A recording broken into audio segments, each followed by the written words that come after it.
ಹಾಸನದಲ್ಲೂ ಕೂಡ ನಿರಂತರವಾಗಿ ಮಳೆಯಾಗ್ತಾ ಇದೆ. ಮಳೆಯಿಂದಾಗಿ ಸಮಸ್ಯೆಗಳ ಮೇಲೆ ಸಮಸ್ಯೆಯಲ್ಲಿ ಎದುರಾಗ್ತಾ ಇರುವಂಥದ್ದು ನೋಡಿ. ಮನೆಯೊಳಗೆ ನೀರು ನುಗ್ಗಿರುವಂಥ ಪರಿಣಾಮದಿಂದಾಗಿ ಇಡೀ ರಾತ್ರಿ ಜಾಗರಣೆ ಮಾಡುವಂಥ ಪರಿಸ್ಥಿತಿ. ಸೊ ಹಾಸನದಲ್ಲಿ ಭಾರೀ ಮಳೆಗಾಳಿಗೆ ರಸ್ತೆಗೆ ಈಗ ಮರಗಳು ಉರುಳಿರುವಂಥದ್ದು.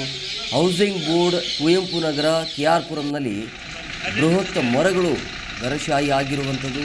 ಸಂಚಾರ ಸಂಪೂರ್ಣವಾಗಿ ಅಸ್ತವ್ಯಸ್ತವಾಗಿವೆ. ಹಾಸನ ನಗರದ ಬಹುತೇಕ ಕಡೆ ವಿದ್ಯುತ್ ಸಂಪರ್ಕ ಕಡಿತ ಆಗಿದೆ.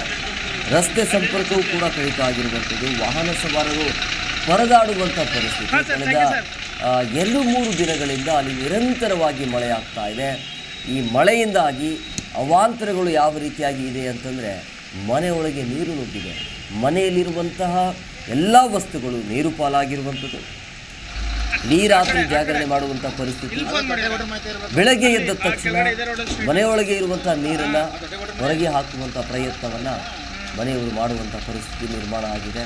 ಸೊ ಮನೆಯೊಳಗೆ ನೀರು ನುಗ್ತಾ ಇರುವಂಥ ವಿಷಯವನ್ನು ಕೂಡ ಗಮನಿಸ್ತಾ ಇದ್ರಿ. ಜೊತೆಗೆ ಮತ್ತೊಂದು ವಿಂಡೋದಲ್ಲಿ ಅದು ಈ ಒಂದು ದೊಡ್ಡ ಮಳೆಗೆ, ಬಿರುಗಾಳಿ ಸಹಿತ ಮಳೆಗೆ ಇದ್ದಕ್ಕಿದ್ದ ಹಾಗೆ ಅಲ್ಲಿ ಕಂಬಗಳು ನೆರಗುಳಿರುವಂಥದ್ದು, ಜೊತೆಗೆ ಮರಗಳು ದೊಡ್ಡ ಗಾತ್ರದ ಬಿದ್ದಿರುವಂಥದ್ದು ಅದನ್ನು ಕೂಡ ನೀವು ನೋಡ್ತಾ ಇದ್ರಿ. ಈ ರೀತಿಯ ಸಮಸ್ಯೆ ಇದೆ. ಕಳೆದ 2-3 ದಿನಗಳಿಂದ ನಿರಂತರವಾಗಿ ಮಳೆ ಆಗ್ತಾ ಇದೆ. ಮಳೆಯಿಂದಾಗಿ ಈ ರೀತಿಯ ಸಮಸ್ಯೆಗಳು ಎದುರಾಗ್ತಾ ಇರುವಂಥದ್ದು. ಹಾಸನದಲ್ಲಿ ಭಾರೀ ಮಳೆ ಆಗ್ತಾ ಇದೆ. ಈ ಭಾರೀ ಮಳೆ ಗಾಳಿಗೆ ರಸ್ತೆಗೆ ಮರಗಳು ಧರೆಗುಳ್ತಾ ಇರುವಂಥದ್ದು, ವಿದ್ಯುತ್ ಕಂಬಗಳು ಬೀಳ್ತಾ ಇರುವಂಥದ್ದು, ಜೊತೆಗೆ ಅಲ್ಲಿ ವಿದ್ಯುತ್ ಇಲ್ಲ. ಕಳೆದ 2-3 ದಿನಗಳಿಂದ ವಿದ್ಯುತ್ ಇಲ್ಲದೆ ಪರದಾಡುವಂಥ ಪರಿಸ್ಥಿತಿ ಇದೆ. ನಿಂತಲ್ಲೇ ನೀರು ನಿಂತ್ಕೊಂಡ್ಬಿಟ್ಟಿದೆ. ಅದನ್ನು ಕೂಡ ನೀವು ನೋಡ್ತಾ ಇದ್ರಿ. ವಾಹನ ಸವಾರರು ಪರದಾಡುವಂಥ ಪರಿಸ್ಥಿತಿ. ಇನ್ನು ಮನೆಯೊಳಗೆ ನೀರು ನುಗ್ಗಿರುವಂಥ ಹಿನ್ನೆಲೆಯಲ್ಲಿ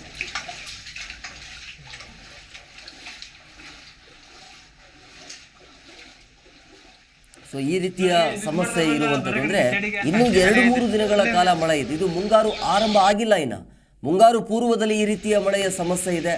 ಒಂದು ಕಡೆ ರೈತರಲ್ಲಿ ಮಂದಹಾಸ ಇರಬಹುದು, ಆದರೆ ಈ ಮಳೆಯಿಂದಾಗಿ ಅವಾಂತರಗಳು ಕೂಡ ಅಷ್ಟೇ ಆಗ್ತಾ ಇದೆ ನೋಡಿ. ರಾತ್ರಿ ಟೈಮಲ್ಲಿ ಇನ್ನೊಂದು ವಿಡಿಯೋದಲ್ಲಿ ಕೂಡ ನೀವು ನೋಡ್ತಾ ಇದ್ದೀವಿ. ಮಳೆಯಿಂದಾಗಿ ಸಾಕಷ್ಟು ಸಮಸ್ಯೆ ಇದೆ. ಆ ಆಟೋವನ್ನು ಬೇರೆ ಜನರಿಂದ ತಳ್ಕೊಂಡು ಹೋಗ್ತಾ ಇರುವಂಥದ್ದು. 3-4 ಜನ ಸಪೋರ್ಟಿಂದಾಗಿ ಆಟೋವನ್ನು ತಳ್ಕೊಂಡು ಹೋಗ್ತಾ ಇರುವಂಥದ್ದು. ಯಾಕೆಂದರೆ ಅಲ್ಲಿ ಇದ್ದಕ್ಕಿದ್ದ ಹಾಗೆ ನೀರು ನಿಂತ್ಕೊಂಡ್ಬಿಟ್ಟಿದೆ. ಸೊ ಅಲ್ಲಿ ಗುಂಡಿ ಇದೆಯೋ ಅಥವಾ ಏನಿದೆಯೋ ಒಂದು ಗೊತ್ತಾಗೋದಿಲ್ಲ. ಸೊ ಈ ರೀತಿಯ ಸಮಸ್ಯೆ ಇದೆ. ಮಳೆ ಬಂದರೆ ನಿಂತಲೇ ನೀರು ನಿಂತ್ಕೊಂಡಿರುತ್ತೆ ನೋಡಿ. ಅದರಲ್ಲಿರುವಂಥ ಪ್ರಯಾಣಿಕರು, ಅಂದರೆ ಆಟೋದಲ್ಲಿರುವಂಥ ಪ್ರಯಾಣಿಕರು ಅವರೇ ಬಂದು ತಳ್ಕೊಂಡು ಹೋಗುವಂಥ ಪರಿಸ್ಥಿತಿ ಇದೆ. ಸೊ ಹಾಸನದ ಭಾಗದಲ್ಲಿ, ಇನ್ನು ಬೆಂಗಳೂರಲ್ಲಿ ಹೇಗಿರ್ಬೋದು ಅಂತ.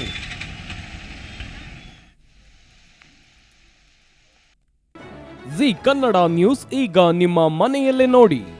ಎಲ್ಲ ಕೇಬಲ್ಗಳಲ್ಲಿ ಈಗ ಲಭ್ಯ. Sun Direct 292, Jio TV 1334, U Digital 162, City Cable 51, GTPL 17, Abhishek cables 821, Rock Line telecommunication 51, Shri Basaveshwara number 60, Vinayaka digital number 53, In Digital number 896ರಲ್ಲಿ. ನಿಮ್ಮಿಸ್ತದ ಜಿ ಕನ್ನಡ ನ್ಯೂಸ್ ನೋಡಿ ಆನಂದಿಸಿ.